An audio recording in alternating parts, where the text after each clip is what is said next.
अगर ये गड़बड़ है तो पाथवे चलेगा नहीं, तो बॉडी के अंदर खून जमेगा न बाहर जमेगा। दो मैकेनिज्म काम करते हैं ना, इंट्रिंसिक और एक्सट्रिंसिक। इंट्रिंसिक यानी अंदर, एक्सट्रिंसिक यानी बाहर। जो दोनों पाथवे है उन पाथवे में कहीं भी खून जमेगा नहीं अगर फैक्टर 5 और फैक्टर 8 डिस्टर्ब हो जाए। वही मैं कहना चाह रहा था कि हर फैक्टर का अपना अलग अलग महत्व है। हाइड्रोजन पहला फैक्टर है, इसमें पीटी और एपीटीटी दोनों बढ़ते हैं। इसके वजह से अगर किसी भी पाथवे में पीटी और एपीटीटी भाग रहा है तो उसको हम बोलेंगे इसमें फाइब्रोनोजन की भी कमी हो सकती है। इसलिए सबसे पहले फैक्टर 8 की बात करते हैं, जो कि आपके लिए महत्वपूर्ण है, जिसके कि आप पेशेंट हैं।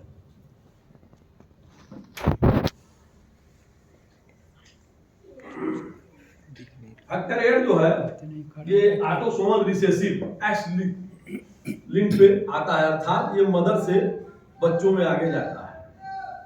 ठीक, जब भी जाता है तो इसीलिए ज्यादातर पूछा जाता है कि नहीं आपके मामा को तो नहीं, मौसी के बच्चे को तो नहीं। मामा का मतलब मम्मी, ठीक, मम्मी के लड़के को, और मम्मी से बिटिया में आया, बिटिया से फिर उसके बच्चों में। ठीक, तो ये इसलिए इसको बोलते हैं फैक्टर 8 को सेक्स लिंक्ड रिसेसिव, अर्थात क्रोमोसोम का नाम सुने हैं ना जी। मेल में कौन सा क्रोमोसोम पाया जाता है? एक्स वाई, ठीक, और फीमेल में एक्स एक्स। ठीक, तो ये एक्स पे रहता है, जो हीमोफीलिया रहता है ये फीमेल के एक्स पे रहता है। ये इसी एक्स से, अब चाहे जब भी मेल अगर बना रहा है, अगर एक्स वाई बनाए तो यहाँ पे आ गया, और फीमेल में रहेगा तो फीमेल में चूंकि 2 एक्स होते हैं, देख रहे हैं ना, अगर एक एक्स इसका ले भी ले इसका और एक एक्स इसका ले लीजिए, ठीक, तो एक एक्स आपका बिल्कुल नॉर्मल है जिसके वजह से आपको पता नहीं चलेगा। तो फीमेल में इसीलिए हीमोफीलिया के कोई लक्षण पता नहीं चलते हैं। अब फीमेल में भी हीमोफीलिया हो सकता है, कब हो सकता है? जब मेल हीमोफीलिक हो और फीमेल भी हीमोफीलिक हो, और उसकी बच्ची जो होगी वो अगर फीमेल है तो वो भी हीमोफीलिक होगी। बात समझ रहे ना? जैसे आप जो है हीमोफीलिया के पेशेंट है और कोई और हीमोफीलिया का पेशेंट है और उसकी लड़की से आपकी शादी हुई, तो फिर जो आपकी लड़की होगी वो हीमोफीलिक हो सकती है। और अभी में सर जैसे कुछ केसेस ऐसे हैं जिस मतलब जहाँ पे देखने को मिलता है कि लड़कियां ब्लीडर्स में हीमोफीलिक बता तो है। हाँ, लेकिन तो उनके पेरेंट्स तो ऐसे नहीं है। बता रहे कौन कौन कंडीशन उनको मान भी उस पर भी आते हैं, उस पर भी आएंगे।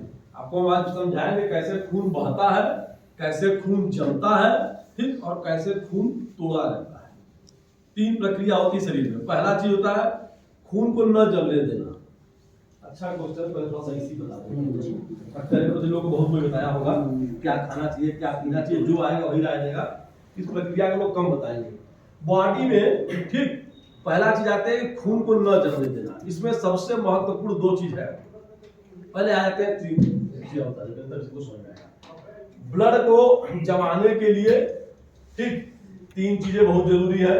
ब्लड वेसल्स, प्लेटलेट, ठीक, और कोagulation जमाने के, ये 3 चीजें बहुत जरूरी है। और ब्लड न जमे, ब्लड जमाने के लिए तो चीजें है, ब्लड न जमे। अगर ब्लड जम जाएगा तो हम कैसे सांस लेंगे, खाना हमारा कैसे पूरे शरीर में फैलेगा, ऑक्सीजन का सप्लाई कैसे होगा, इसके लिए हमारे बॉडी में कुछ मैकेनिज्म काम करता है, उसको हम बता रहे हैं आपको, अपना ध्यान सुनिएगा। जो शरीर की हिपैरिन है, नेचुरल एंटीकोगुलेंट, जो कि खून को जमने नहीं देती, ठीक, एक प्रक्रिया ये है। दूसरा हमारा एंडोथेलियल सेल, बॉडी में जो इतना भी खून बहता है ये नस है, ऐसे समझिए आपके भाषा में। हम लोग के भाषा में ब्लड वेसल्स, आपके भाषा में नस। जो ये नस है, नस के चारों तरफ इस तरह की दीवारें होती हैं। इन 2 दीवारों से बनी रहती है। एक को बोलते हैं एंडोथेलियल लेयर, ठीक, एक को बोलते हैं सब एंडोथेलियल लेयर। ये 2 पार्ट में बने हुए हैं, एंडोथेलियल और सब एंडोथेलियल लेयर। अब ये करते क्या है, इनके ऊपर ऐसे ऐसे तत्व होते हैं जो खून को जमने नहीं देते, यानी यहाँ बैठने ही नहीं देते। एक तरह से कह सकते हैं कि जब थाने के पास चोर उचक्के दिखाई नहीं देते हैं, उनको लगता है कि हम दिखाई दे तो हमको थाने के अंदर बंद न कर दिया जाए, पुलिस पकड़ न ले। तो जब तक ये टूटे नहीं होते हैं, ध्यान दीजिएगा, यानी जब तक आपका ब्लड वेसल्स अच्छा है, ये किसी भी प्लेटलेट को, आरबीसी को, डब्ल्यूबीसी को अपने पास बैठने नहीं देंगे। यहाँ पे आप आए तैरते रहिए, तैरते रहिए, ध्यान दीजिएगा, ये बहुत महत्वपूर्ण है। ठीक, ये पहली पड़ा हुआ है और ये कहते हैं तैरते रहिए, ये इसको तैराते रहेंगे, तैराते रहेंगे, तैराते रहेंगे। इसमें अब इसी जो तैर रहे हैं यही है आपके आरबीसी। ठीक, आरबीसी है, इसी में डब्ल्यूबीसी, प्लेटलेट सब तैर रहे हैं। कोई भी चीज आपका यहाँ बैठने नहीं दे रहा है इसके पास। इस तरह कर सकते हैं ऐसे, इसके एक दूरी बना के आप तैरिए, इससे और इससे एक दूरी बना लीजिए, बीच में आप तैरते रहिए। ये काम करता है हमारा शरीर का एंडोथेलियल लेयर, और इसके साथ साथ कुछ और तत्व हैं जैसे प्लेटलेट है। तो प्लेटलेट है, प्लेटलेट में भी पीएफ4 है, पीएफ3 है, सबकी एक्टिविटी है। जब वो एक्टिवेट होंगे तभी वो जमाने देंगे। अगर वो एक्टिवेट नहीं है, एक्टिवेट मतलब कि इनको पता नहीं है, सोए हुए अवस्था में चल रहे हैं, तो ये किसी को जमाने नहीं देते हैं। अब होता क्या है, ये तो खून बहने का हो गया। अब सेकंड लाइन पे आते हैं, खून जमता कैसे है। अब ये खून बड़े अच्छे से बह रहा था, अरे सॉरी चल रहा था, नसों में दौड़ रहा था। ठीक, अभी हम किए क्या, एक चाकू लिए और इसको बीच से हल्का सा कट करेंगे।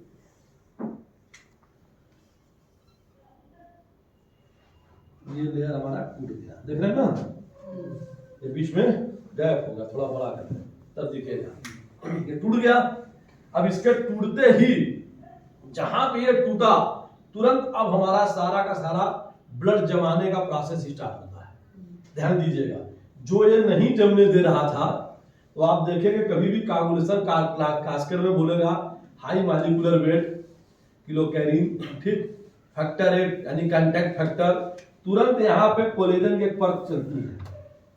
अगर आप छोटा कट मारे, बहुत बड़ा कट अगर आप मारे हुए हैं, तो डॉक्टर को टाके से उसको सिलना पड़ता है या कोई टिश्यू लगाना पड़ता है, बीच में वो अपने आप नहीं भरेगा, क्योंकि उसको कुछ न कुछ आधार चाहिए, कोलेजन की परत चाहिए। और इसी पे जो ये कोलेजन का परत है, यहाँ बना दे रहा है क्योंकि बहुत कुछ लिखना है। वान विलिब्रांड, ठीक, फैक्टर इसको बोलते हैं VWF, वो आके बैठता है सबसे पहले।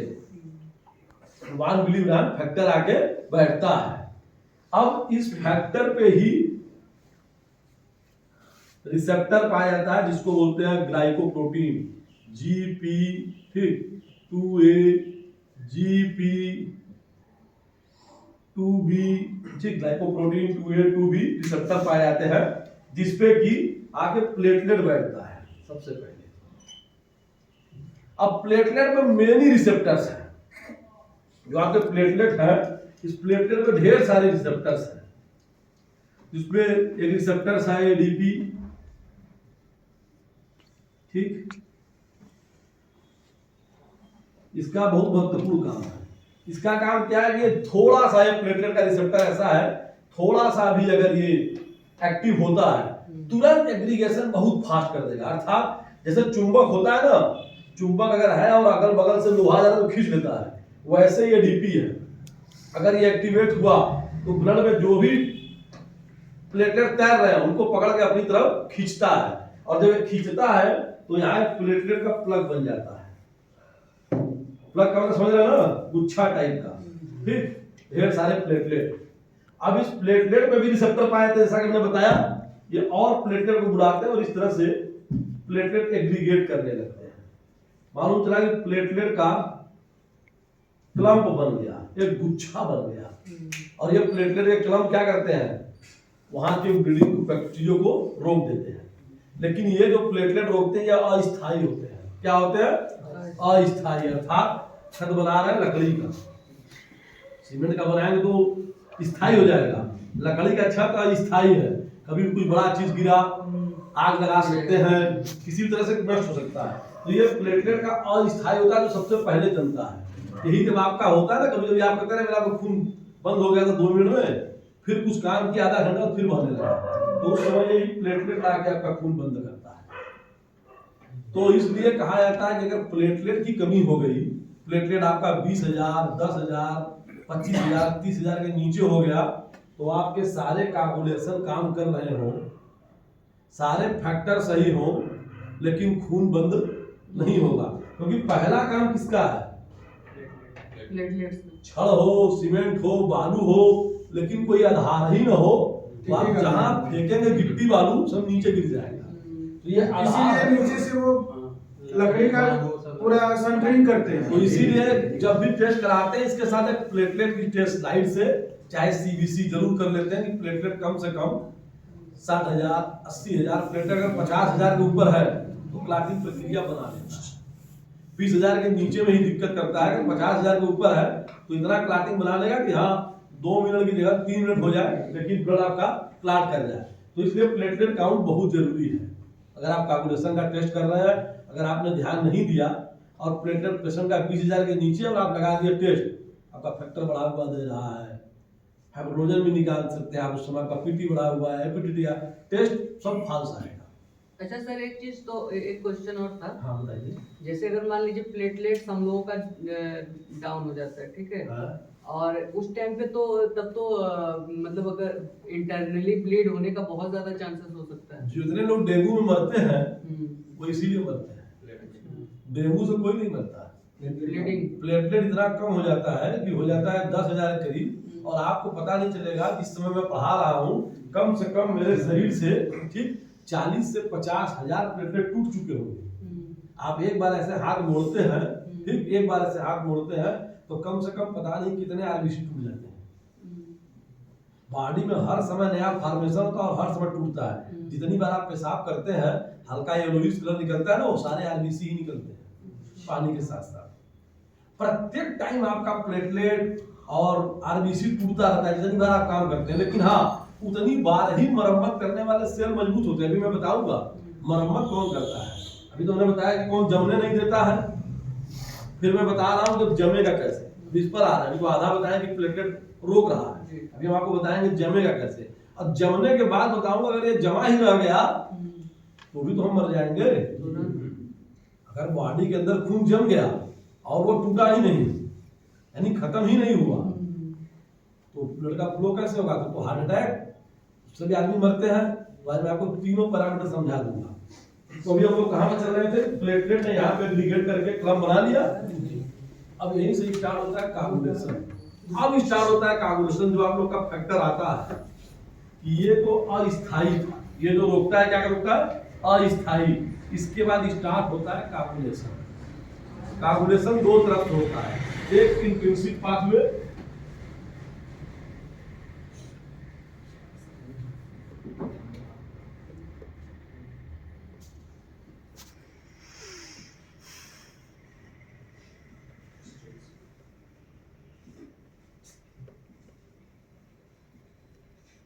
बीच में कार्बन छोड़ दे रहा है, अभी बाद में बताएंगे। ये फैक्टर 12 या हाई मॉलिक्यूलर वेट से स्टार्ट होता है, 12 से, ठीक। ये आता है 11 के पास, 11 से 11 से आएगा 9 के पास, और 9 से 9 थे। ये आपका है, यहाँ से टिश्यू इंजरी हुआ,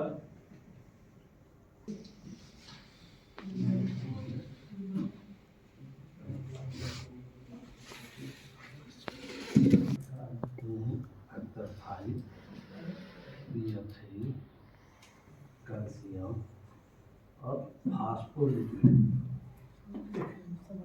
ये रहता है।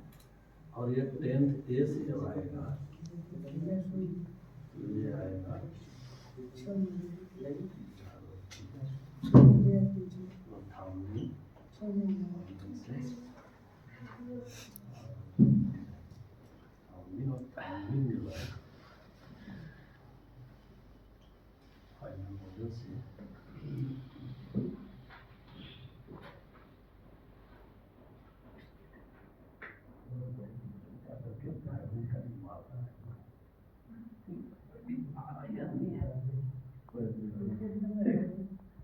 धीरे से समझ जाइए, आपको बुक में मिल जाएगा, नेट पर खोजेंगे और अच्छा मिल जाएगा। हम समझा दे रहे हैं क्योंकि आप देखेंगे इसको नेट पे तब समझ में नहीं आएगा। ठीक, इस पाथवे को बोलते हैं कॉमन पाथवे।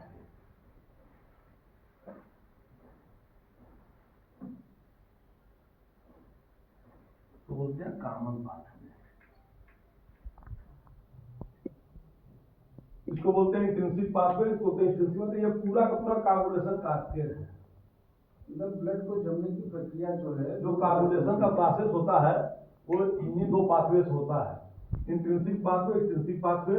ये फैक्टर 12 है। अब देखिए करता क्या, हाई मॉलिक्यूलर फैक्टर 12 जो है वो एक्टिवेट, हमने कहा ना एक्टिवेट होना बहुत जरूरी है। एक्टिवेट होना मतलब आप निष्क्रिय पड़े हुए हैं, आपको जोश दिला के एक्टिवेट किया गया। एक्टिवेट होता है तो फैक्टर 11 में, 11 से एक्टिवेट होता है तो कहाँ पे, 9 पे। और ये 9 से जब जाता है तो फैक्टर 5 और फास्फोलिपिड कैल्शियम से होते हुए फैक्टर 8 से ये पहुंचता है 10 के पास। और ये जो यहाँ से आता है फैक्टर 7, टिश्यू इंजर हुआ, ठीक।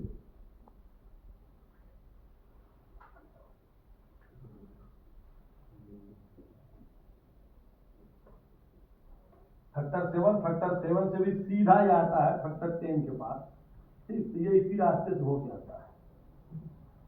इससे फैक्टर 5 CF3 एक्टिविटी कैल्शियम से होता हुआ फैक्टर 10 से 10 एक्टिवेट होता है। 10 से जब एक्टिवेट होगा तो प्रोथ्राम्बिन से, ठीक, थ्राम्बिन का निर्माण कराएगा। थ्राम्बिन फाइब्रोजन की उपस्थिति में फाइब्रिन का निर्माण करती है। ये एक आपका पूरा का पूरा चैनल है जिससे हमारा कि फैक्टर 13 जो फाइब्रिन बनता है। अब हम आते हैं अपने स्थान पे, देखिए आपने चैनल कैसे फाइब्रिन बनता है, पूरा पूरा घुसता है। इसीलिए सर इसको जो फैक्टर 7 को बाईपास फैक्टर बोलते हैं क्या? बता रहे हैं अभी, सब बता रहे हैं, अब लाइएगा उसका भी आएगा जब आपका आने का चलेगा। अभी हम आ रहे हैं अपने जहाँ पे छोड़े थे, जो हमें प्लेटलेट जमाए हुए थे, याद है, ठीक। प्लेटलेट जमाए हुए थे, जब फाइब्रिन का निर्माण होता है अर्थात फैक्टर 1 से लेकर फैक्टर 13 तक के जब सारे फैक्टर काम करते हैं, 1 से लेकर 13 तक के सारे फैक्टर काम करते हैं, तब आपका क्या निर्माण होता है, क्लाट। अगर उसमें कोई भी फैक्टर का काम करना कम हो जाए तो वो क्लाटिंग निर्माण में दिक्कत करता है। और उसमें सबसे महत्वपूर्ण क्या है, 8, 9, 13, ठीक, फैक्टर 2 अर्थात फाइब्रोनोजन, जो भी कुछ महत्वपूर्ण है। कुछ फैक्टर है जिनके की न रहने से भी कोई दिक्कत नहीं होगा, जैसे फैक्टर 12। अगर फैक्टर 12 बहुत रेयर न मिले तो काम चल जाएगा, क्यों, फैक्टर 7 से सीधे आप 10 के पास पहुंच जाएंगे, बात समझ रहे हैं ना। लेकिन अगर ये सब फैक्टर नहीं है तो उनके लिए बहुत दिक्कत है और इनमें सीवियरिटी में बहुत ज्यादा समस्याएं आती हैं। तो हम यहाँ कहना चाह रहे हैं जब ये अस्थायी एंडोथेलियल लेयर के अंदर जो ब्लड बह रहा था, इस पे जो प्लेटलेट लगाए थे, अब इस पे धागे से एक तरह से कह सकते हैं ऐसे ऐसे ऐसे ऐसे ऐसे इनको खूब बांध दिया गया। इसको प्लेटलेट को जब खूब बांध दिया गया, यानी नल के रस्सी बांध दी गई कि यदि किसी बाइक से किसी चीज से ऊपर लेके जा रहे, अगर अच्छे से बांध दे तो वो बाइक गिर जाएगी लेकिन वो बोरिया जो है खुलेगी नहीं। तो वैसे यहाँ पे होता है, जब क्लाटिंग फैक्टर आपके सारे ठीक होते हैं तो जो आपके चोट लगे होते हैं, चाहे वो ऑपरेशन से किया गया हो, चाहे चाकू से काटा जाए, चाहे हाथ से कट जाए, चाहे ब्लेड ही न क्यों काटा हो, वो अच्छे से एकदम जम जाती है। जब आपको प्रोफिलैक्सिस देते हैं ना, फैक्टर 8 की कमी जो होती है उसको पूरा करने के लिए, तो करता क्या है, इसी क्लाटिंग प्रक्रिया को बढ़ा देता है, कमी होती है उसको पूरा करता है, क्लाटिंग जमने लगता है। बाकी फैक्टर तो काम कर रहे हैं, हमारा लगता है फैक्टर 8 काम नहीं कर रहा है, तो हमने आपको फैक्टर 8 दे दिया, फैक्टर 8 देते ही काम हो गया। कभी कभी क्या होता है फैक्टर 8 काम नहीं कर रहा है, आप कहते हैं हमको फैक्टर 7 दे काम करा दिए, सेकंड लाइन से हमने क्लाटिंग जमा दिया। कभी कभी क्या होता है ना, हमने आपको फैक्टर 8 दिया ना फैक्टर 7 दिया, सीधे फैक्टर 10 दे दिया। और अभी जो नया आया है उसमें न फैक्टर 10 दिया जा रहा है, न फैक्टर 7 दिया जा रहा है, न फैक्टर 8 दिया जा रहा है। तो देखिए हम लोग को भी हर चीज नई नहीं मिलती है, हमको या इनको या जो टीचर्स हैं या जो रिसर्च है वो कुछ ना कुछ खोजते रहते हैं। उन्होंने क्या किया, मैं जो तीसरा चीज बताने जा रहा हूँ उस पर ध्यान दीजिएगा। 2 चीज आप देखिए जान गए ना, तीसरा चीज बताऊंगा जिनको इंटरेस्ट बढ़ेगा। पहला चीज आपने जाना कि खून क्यों बहता है, नेचुरल एंटीकोगुलेंट और जो बॉडी के टिश्यू की संरचना ऐसी बनाई गई है कि खून को जमने ही नहीं देना है, खून बहते रहने देना चाहिए, उसके बाद बैठना नहीं है। चोट लगेगा तो वही संरचनाएं जस्ट उल्टा हो जाएंगी, तुरंत जमाने का काम करने लगेंगी। अब तीसरा चीज है, समझ में आ रही बात ना, कितना मजा आ रहा है ना कि अरे कैसे होता है सारा चीज।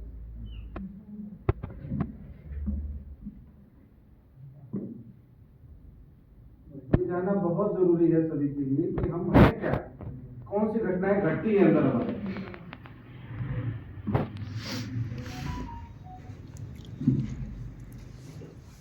लेकिन तो भैया एक चीज बताएं, हर बार आप ये वाला प्रोग्राम आपको टाइम से रखना चाहिए। एक्चुअली इनके पास हम इनके ऊपर डिपेंडेंट हैं, टाइम होगा क्या, अब इसी बार छुट्टी नहीं मिलनी थी, लेकिन वो मिल गई। 15-10 दिन पहले से उन्होंने कहा रखा था। अब वहाँ विभाग में क्या है, कभी अचानक छुट्टी दे दिया और किसी को बुला दिया गया हेमोफीलिया को, तो फिर वो हमारे लिए वहाँ सिर दर्द हो जाएगा। भाई वो भी मरीज ना 1 हफ्ते 2 हफ्ते इंतजार करके बैठाता है, वो भी हम बताएंगे क्यों हम 1-2 हफ्ते में बताते हैं, वो पर्सनल वो भी बताते हैं। पहले ये देखिए, जो खून जमाने का काम है, बहुत सी चीजें हैं, थ्रोम्बोक्सिन A2 है, लेकिन हम मोटा मोटा आपको बता दे रहे हैं, जब पढ़ेंगे तो आपको बहुत चीजें मिलेंगी, लेकिन कुछ कुछ आपके दिमाग में रहेगी क्या क्या होता है। एंटी थ्रोम्बिन, थ्रोम्बिन का मतलब होता है किसी चीज को जमाना, ठीक। एंटी का मतलब जो जमने ना दे, ऐसे समझिएगा। बीजेपी एंटी बीजेपी होता है ना, मोदी एंटी मोदी, बस ऐसे ही समझिए। थ्रोम्बिन एंटी थ्रोम्बिन, अब आपको याद रहेगा। जो एंटी थ्रोम्बिन है उसका काम है कि खून को जमने ना देना। अब जो एक्सेस, जैसे कि अभी तक क्या था, हम लोगों ने सीखा खून बह रहा है, चोट लगा, खून जम गया, प्लेटलेट पहुंचा, प्लेटलेट पहुंच के सबसे पहले अस्थायी कागुलेशन, अस्थायी हीमोस्टैटिस किया, अर्थात खून को जमाया। उसके बाद कागुलेशन के फैक्टर गए, उसको बहुत मजबूती से बांध दिए। अब ये नसों में जगह जगह जहां जहां चोट लगा था, यहाँ बांधते बांधते कुछ यहाँ तो बांधा, लेकिन यहाँ भी जम गया, यहाँ भी जम गया, कुछ ऊपर भी जम गया। क्यों? उस समय मौका मिला, खून जमाने वाले तक तो एक्टिव थे, खूब खून जमा दिए। अगर ये सब जमे के जमे ही रह जाएंगे तो फिर हमारे खून का दौरा आगे बढ़ेगा कैसे? तो जहां ये जमता है वहीं पे तुरंत एंटी थ्रोम्बिन, उसको बोलते हैं थ्रोम्बोकाइनेस A2, ठीक, एक तरह से कैंची की तरह होता है, वो तुरंत इसको काटने का काम करेगा।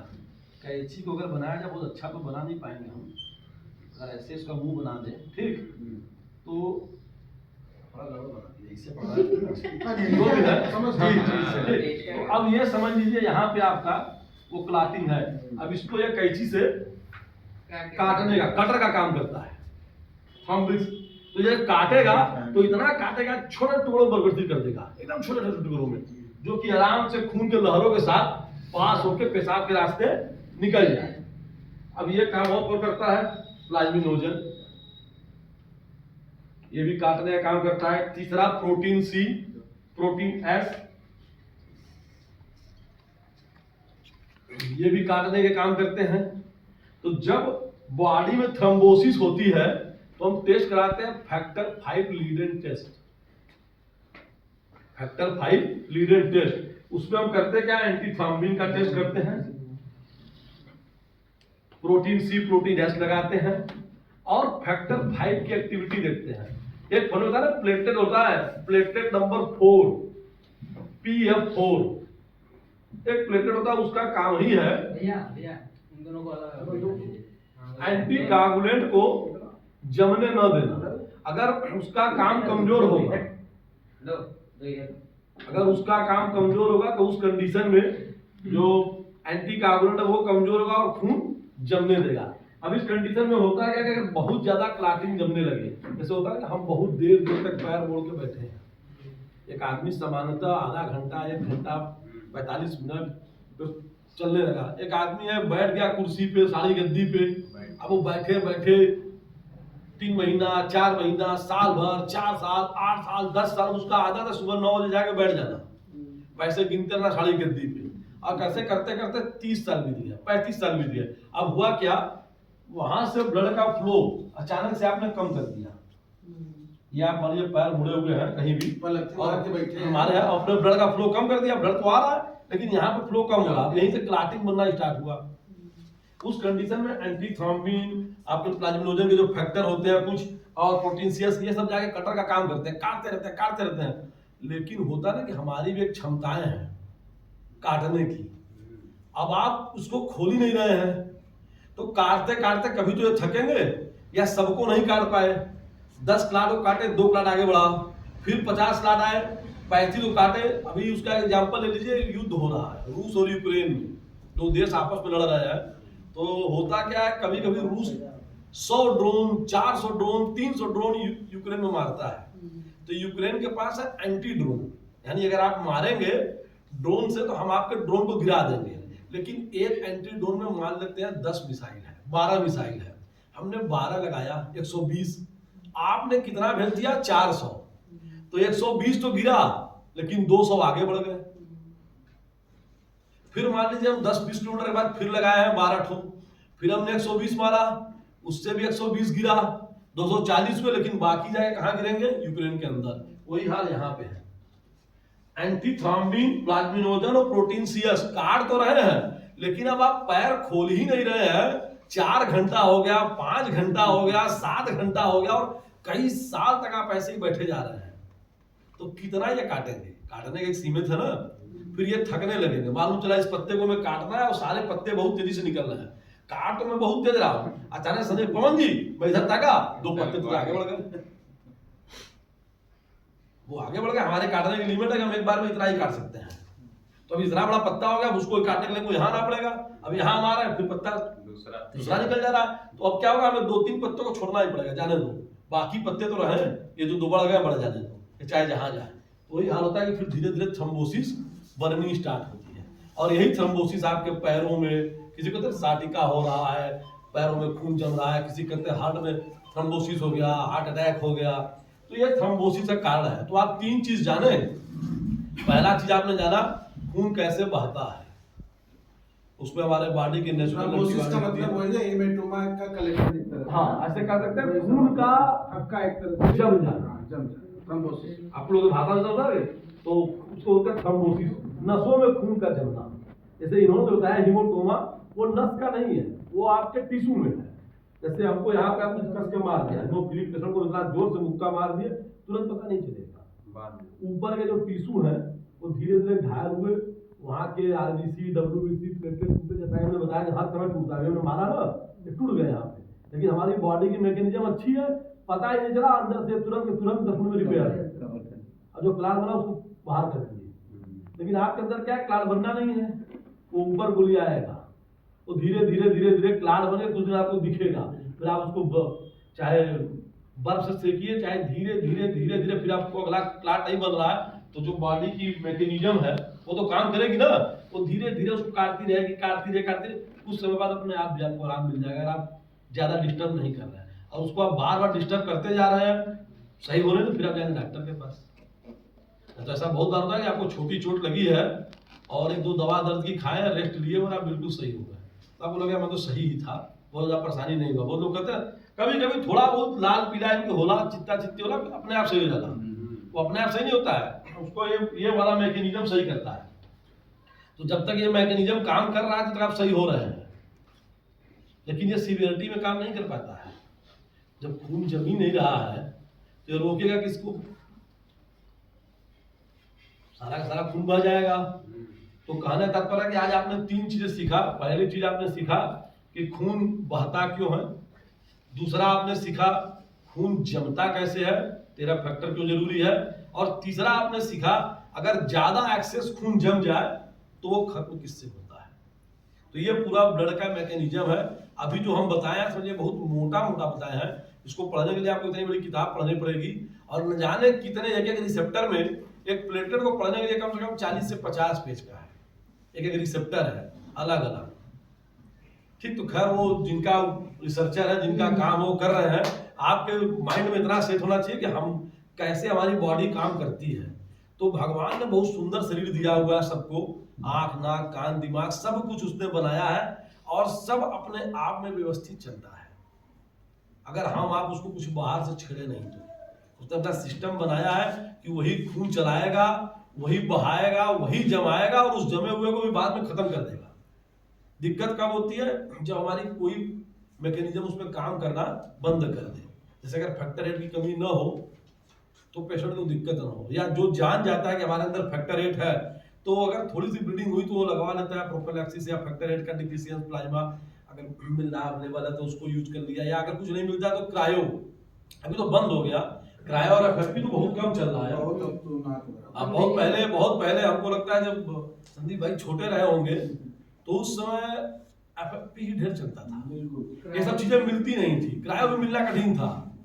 क्रायो किताबों में सुनने में अच्छा लगता है, जैसे आप लोग सुनोगे ना इलेक्ट्रॉन माइक्रोस्कोप, इतने बड़े बीएचयू में भी एक आग जगह है, वो भी बहुत प्रॉपर वर्क नहीं करता है। तो बहुत सी चीजें ऐसा है कि आपको सुनने में बहुत अच्छा लगेगा कि ये चीजें होती है, दिखती नहीं है। अच्छा, ये तो जो एंटी थ्रोम्बिन और ये जो प्रोटीन सीएस जो है, ये तो हम लोग की बॉडी में तो होगा, बस एक्टिव नहीं होता होगा। हाँ एक्टिव भी है, जहाँ क्लाट जमेगा ये एक्टिव हो गया, सबका अपना अपना मैकेनिज्म है। अभी आपने बोला सीवियर केस में ब्लड क्लॉट ही देखो नहीं होता है। सीवियर केस में इसका रोल ही नहीं है। जी जी, सीवियर केस में इसका रोल ही नहीं, इसका रोल कब है? जब ब्लड क्लॉट जमे। आपके कंडीशन में तो केवल बी वाला गड़बड़ है ना, आपके कंडीशन में सबसे पहला काम अगर प्लेटलेट सही है तो सीधे कोगुलेशन पे आइए, अगर प्लेटलेट सही है सीधे कोगुलेशन पे आइए, अगर कोगुलेशन का पैरामीटर सही तो आपका ब्लड क्लॉट होगा। आपके कंडीशन में ये नहीं कि एक्सेस क्लॉट हो रहा है। बीमार थ्रोसिस क्यों होती है? वो एक्सेस क्लॉट की वजह से नहीं है, खून जब बाहर निकलता है बॉडी से बाहर आ गया, बह के समय के बाद क्लॉट करेगा। बाहर तो नहीं रहा है तो करेगा क्या? इकट्ठा होकर फिर क्लॉट बनाएगा, अंदर तो नहीं बना पा रहा है, बाहर धीरे धीरे प्लेटलेट्स को बनाएगा, जो बाहर आ गया उस पर आपका झटका तो लग नहीं रहा है, अंदर तो खून चल रहा है ना। जब खून चल रहा है ऐसा समझिए कि पानी में पाइप से पानी आ रही सरकारी नल की, और एक प्रिक कर दिए आप और आप बगल से गुजरेंगे तो आपको फुहारा की तरह ऐसे पानी दिखाई देगी। ठीक, तो खून चलती है शरीर में, बड़ी तेजी से पंप होता है, हार्ट पंप करता है और खून को भेजता है। तो उस समय क्या होता है, अगर कहीं भी आपके कट है उससे खून निकलती जाती है। लेकिन अगर पाइप में पानी हो और टुल्लू न चला रहे हो या नल चला जाए, वो पानी उसी पाइप में पड़ी रहेगी, फुहारा नहीं निकलेगा। पानी है, प्रेशर नहीं है। तो जो बाहर आता है, जो हमको दिखता है कि अरे हीमार्थ्रोसिस हो गया, क्लॉट जम गया, वो खून नसों से बाहर आ गई। बाहर आने के बाद अब वो जम रही है, अब उसको कोई रोकने वाला नहीं है, इकट्ठा होकर बाहर पड़ा हुआ है। बात समझ रहे नहीं? अंदर तो रोकने वाले भी पड़े हैं कि रोकने भी नहीं देना है, जमने भी सब प्रक्रिया चल रहा है, कहा नसों के अंदर। लेकिन जब वो नस से बाहर आ गई तो उसको जमना ही जमना है। अगर खून निकाल लीजिए हीमोफीलिया मरीज का, निकाल के बाहर छोड़ दीजिए, 15 मिनट जम जाएगा, समय अधिक लेगा। लेकिन वो जो 15 मिनट वो खूनी शरीर के अंदर बहुत ज्यादा है, क्योंकि तब तक कितना खून फेंकेगा 15 मिनट में? पंप चल रहा है ना, और खून फेंक रहा है। आपके पास खून ही कितना है? 5 लीटर। 5 लीटर खून में अगर हम बराबर एक पाइप से फेंक रहे हैं और 2 कप 3 कप फेंक दिए, नहीं बंद हुआ 5 कप, नहीं बंद हुआ 8 कप, फिर खून ही कम होने लगा, बीपी लो या आप निकल लिए। हीमोफीलिया का मरीज ऐसा नहीं कि खून बह जाने से मर जाता है, खून शरीर में नहीं रहेगा तो क्या होगा? बीपी लो, आपका बीपी लो होगा, यानी ब्लड में ऑक्सीजन की सप्लाई कम हो जाएगी। ठीक, खून कम हो जाएगा, ऑक्सीजन सप्लाई कम होगी, ब्रेन डेड करेगा, हार्ट काम करना बंद कर देगा और आप डेथ कर जाएंगे। जैसे सर कहने का मतलब हमारा ये है कि जैसे जो ये कमी ये है, इसको अंदर से खाना पीना खा के कुछ माध्यम से पूरा किया जा सकता है। देखिए, इस कमी को खाना पीना से कोई मतलब नहीं है, बात समझिएगा। लेकिन होता है ना, ब्लड क्लॉटिंग का अलग चीज है, खाने पीने से आप स्वस्थ रह सकते हैं। जो अगर खाना पीना कम खा रहा है, किसी के अंदर शरीर में खून की पहले से कमी है, तो मालूम चला कि उसका 1 कप गिरा खून तो और उसकी बीपी लो हो जा रही है, और दिक्कतें आ रही हैं, और समस्याएं होंगी। और किसी का बॉडी मजबूत है तो उसका अगर 1 कप या 2 कप या 4 चम्मच खून अगर निकल जा रहा है तो उसको बहुत ज्यादा प्रभाव नहीं पड़ता है, वो अलग चीज है। लेकिन जो इसका मैकेनिज्म, अगर जब तक आपको वो चीज मिले ना, अर्थात जब तक आपको कार्बोनेशन के फैक्टर मिले ना, तब तक वो सही नहीं होने वाला। उसका पूरा प्रोसेस है ना। अभी तो जो हम लोग देख रहे थे इधर भी, कभी हम संदीप जी ने कॉन्फ्रेंस कराया था, उसमें हम लोग को मिला कि जो ये क्लाटिंग मैकेनिज्म है इसके प्रभाव को कम कर दिया जाए, इसके प्रभाव को ही कम कर दिया जाए। जो क्लाट जमाने वाले फैक्टर आते हैं ना, इनका भी प्रभाव होता है कि कितना तेजी से इनको क्लाट जमाना है और कितना तेजी से इसको काटना है, क्लाटिंग को, इनको ही रोक देते हैं। जो भी क्लाट जमेगा, छोटा चाहे बड़ा, जो भी क्लाट जमेगा उस क्लाट को, ठीक, उस क्लाट को हम रोक दिए, वो जमे जहाँ का तहाँ पड़ा रहेगा। आप समझ रहे हैं? जैसे अगर छोटे छोटे क्लाट आ रहे हैं, जो क्लाट आते